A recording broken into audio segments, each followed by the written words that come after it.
popote pale ambapo upo. Mimi naitwa Ruzuba the Great. Bana, mimi ndio mwinyi wa hapa Tabora, mji wa nyuki. Unaona huyo nyuki huyo? Sasa bwana, nakwambia hivyo unayenitizama, mimi ni mganga wa ndagu na mafanikio. Watu wanaonijua kutoka mkoa huu wakitaka kulima wapate mazao mengi wananitafuta, wakitaka mambo ya biashara wananitafuta. Bwana, geuza waonyeshe huko Dar es Salaam ndio watu wanatoka.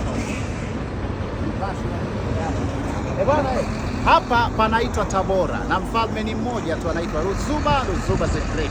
Napatikana mtaa wa Ujiji. Lakini kwa sasa hivi watu mlioko Dar es Salaam tuendelee kukutana maeneo ya Chanika Zingizi wa shule ya sekondari.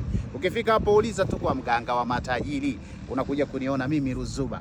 Ukitaka kuona mambo mengi njoo kwenye YouTube yangu, andika tu Maalim Ruzuba TV, utaona mambo mengi sana hapo kwenye YouTube. Bwana, nakukaribisha sana Tabora, mji wa nyuki ndio hapa. Asante sana.